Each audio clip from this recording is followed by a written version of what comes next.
जो कहते थे कि हमें कोई नहीं हिला पाएगा, मैंने उनके भी ताश के पत्तों की तरह बिखरते देखे। कि जो कहते थे कोई नहीं हिला पाएगा, मैंने उन्हें भी ताश के पत्तों की तरह बिखरते देखा है। अच्छे अच्छे सियासत वालों को आवाम के आगे पानी भरते देखा है।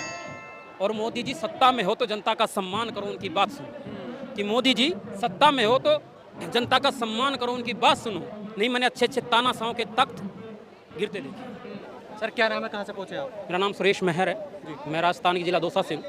सामाजिक मुद्दे पर अपनी राय रखता हूँ, पोइट्री करता हूँ, हिप हॉप म्यूजिक भी करता हूँ। दिखना तो इसमें साफ दिख रहा है कि लोकतंत्र में वोट लेकर जनता से नरेंद्र मोदी जी अहंकार में है, अपने पूरे में तानाशाही पर उतर गए हैं, अपने ईगो पर बात को ले रहे हैं।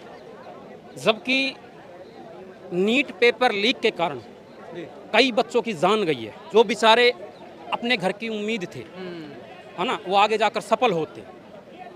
तो सीधी सी बात है कि मोदी जी तानाशाही पर उतर गए हैं। एक शेर है मेरा कि कुछ भी सच्चाई नहीं है इनकी बातों में, ये झूठों के सरदार हैं। कि कुछ भी सच्चाई नहीं है इनकी बातों में, ये झूठों के सरदार हैं। अब रुपया क्यों गिर रहा है, अब तो आपकी ही सरकार है। कि अब रुपया क्यों गिर रहा है, अब तो आपकी ही सरकार है। और बढ़ती महंगाई गरीबी पेपर लीक को रोकिए जनाब। कि बढ़ती महंगाई गरीबी पेपर लीक को रोकिए जनाब। क्या बढ़ती गरीबी महंगाई पेपर लीक के लिए भी नेहरू कांग्रेस जिम्मेदार है ना? तो जिस तरीके से ये मुद्दों को डाइवर्ट करते हैं, जिस तरीके से मुद्दों को ध्यान से भटकाते हैं, अब वो होने वाला नहीं है। क्योंकि जिस तरीके से भारतीय मीडिया सत्ता की गुलामी में लीन है, शायद ही किसी देश के मीडिया इससे नीचे स्तर पे गिरा होगा। ठीक है, जब भी कोई मुद्दा होता है, कोई घटना होती है, चाहे रेल मंत्रालय से संबंधित हो, शिक्षा मंत्रालय से संबंधित हो, किसी भी विभाग से संबंधित हो, भारतीय मीडिया चिल्ला चिल्ला कर सरकार की खूबियों को गिनाता है, कमियों पर पर्दा डालता है। तो भारतीय मीडिया भी हुकूमत की गुलामी कर रहा है। तो सवाल ये है कि शिक्षा विभाग, जहाँ से देश का निर्माण होता है, वहाँ की नींव रखी जाती है। ठीक है, शिक्षा से ही देश में टीचर से लेकर इंजीनियर से लेकर डॉक्टर से लेकर हर चीज़ की शुरुआत यहीं से होती है। यहीं से ही बच्चे निकलते हैं, देश में अच्छी अच्छी संस्थाओं पर जाते, पदों पर जाते हैं। जब उनमें ही इस तरह का भ्रष्टाचार होगा, उनमें ही इस तरह का घोटाला होगा, तो हम क्या उम्मीद कर सकते हैं कि भारतीय देश आगे सही दिशा में जाएगा? और उसके बाद इस घटना के बाद, पेपर लीक के बाद, प्रधानमंत्री नरेंद्र मोदी का अपने मंत्रियों का बचाव करना, संरक्षण देना, ये तय करता है कि बीजेपी प्रधानमंत्री को अपनी सत्ता की गरूर है, घमंड है ना? तो इस्तीफा ले लेंगे क्या? क्योंकि धर्मेंद्र ये कहा जाता है कि बीजेपी में जो कल्चर नहीं है। नहीं, कल्चर लोकतंत्र का हिस्सा है। इस्तीफा देना बीजेपी कौन है? बीजेपी तो एक पार्टी है। ठीक है, जनता ने इस बार उसको समर्थन दिया, अगली बार दूसरी पार्टी को समर्थन दे देगी, दूसरी बार पार्टी जीत जाएगी। लोकतंत्र का हिस्सा है कि जो जिस जिम्मेदारी पे, जिस पद पे है, अगर वो जिम्मेदारी से उस पद को नहीं निभा पा रहा है तो उसकी नैतिक जिम्मेदारी को इस्तीफा दे। तो ये लोकतंत्र का हिस्सा है। जब विरोध होगा, जब बात यहाँ तक आएगी और जब लगेगा कि कुर्सी जा रही है, तो इस्तीफा भी देंगे। बस यही है कि विरोध अब बढ़ रहा है धीरे धीरे, और विरोध बढ़ेगा, इस्तीफा भी देंगे। देखिए, धर्मेंद्र प्रधान खुद कह रहे हैं कि ये छात्र नहीं, दहशतगर्द है। हाँ, ये आज से ही नहीं, ये तकरीबन 5-7 साल से होता आ रहा है।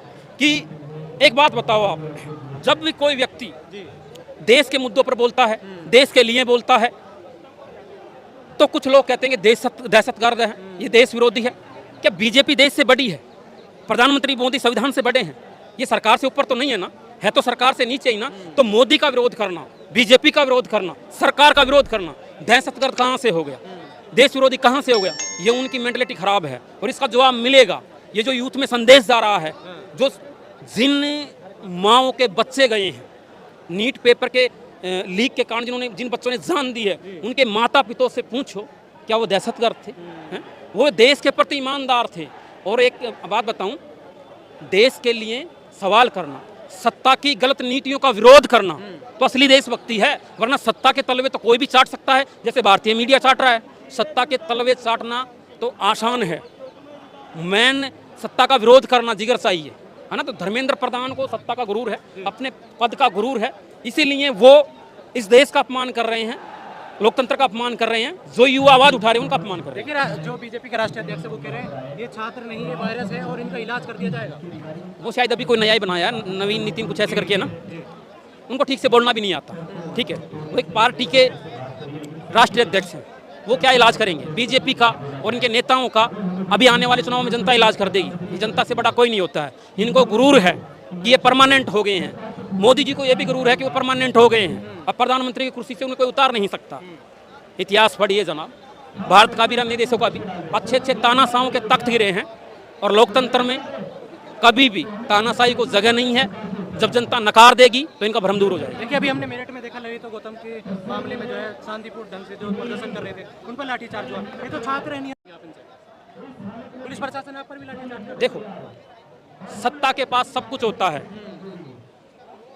तोप, बंदूकें, पुलिस से लेकर सारी चीजें होती है, पर जब आवाम में कोई विचार पैदा हो जाता है ना, और सही चीज का विचार और देश के हित में विचार, तो फिर चाहे सत्ता के पास कुछ भी हो, सत्ता उसे दबा नहीं सकते। आप भी जानते हैं बंदूकों से ज्यादा खतरनाक होते हैं व्यक्ति के विचार, आप भी जानते हैं। ये वैचारिक क्रांति है, लोग वैचारिक तरीके से एक हो रहे हैं, क्योंकि बच्चे सभी के पढ़ते हैं, है ना। और अगर बच्चों को 5-7 साल तैयारी करने के बाद भी उनको सुनना पड़े कि पेपर लीक हो गए या पेपर बिक गए, तो जाहिर सी बात है विरोध होगा और मजबूती से विरोध होगा। तो सरकार ज़्यादा दिन तक दबा नहीं सकती, सरकार को लोकतंत्र में आखिरकार झुकना ही पड़ता है। सफलता मिलेगी आपको इस आंदोलन में? जरूर मिलेगी, जरूर मिलेगी। सफलता क्यों नहीं मिलेगी? जनता के आगे झुकना पड़ेगा। जनता से बड़े तो प्रधानमंत्री नहीं है, और जनता से बड़े कोई नहीं है जनता से बड़ा। पहले भी सरकारें झुकी है, किसान आंदोलन में भी झुकी है, लेकिन 700 किसानों की शहादत भी तो हुई ना। हाँ वो हम मानते हैं कि उनकी शहादत हुई है, लेकिन चाहे शहादत समय की दो, हम ये चाहते हैं कि किसी की जनमानस की हानि ना हो और सरकार झुके, लेकिन लोगों को विरोध तो करना पड़ेगा ना। तो ये बात है, सरकार झुकेगी, जरूर झुकेगी। तानाशाही सरकार पर एक शायरी हो जाए। जो कहते थे कि हमें कोई नहीं हिला पाएगा, मैंने उनके भी ताश के पत्तों की तरह बिखरते देखे, कि जो कहते थे कोई नहीं हिला पाएगा, मैंने उन्हें भी ताश के पत्तों की तरह बिखरते देखा है। अच्छे अच्छे सियासत वालों को आवाम के आगे पानी भरते देखा है। और मोदी जी सत्ता में हो तो जनता का सम्मान करो, उनकी बात सुनो। कि मोदी जी सत्ता में हो तो जनता का सम्मान करो, उनकी बात सुनो। नहीं, मैंने अच्छे अच्छे तानाशाहों के तख्त गिरते देखे। चंद्रशेखर के आने से कुछ प्रभाव पड़ेगा सरकार पे? उनके आने से पूरा पूरा प्रभाव पड़ेगा, क्योंकि इस देश में चंद्रशेखर को सभी वर्ग सुनता है, सभी वर्ग उनकी बातों को गौर से सुनता है, और वो बात मुद्दों की करते हैं, तथ्य तर्क पर करते हैं। तो जाहिर सी बात है चंद्रशेखर जी की पकड़ अच्छी है लोगों में, हर समाज में, तो उनकी बात से इस आंदोलन को और मजबूती मिलेगी और ये आंदोलन और ऊपर तक जाएगा।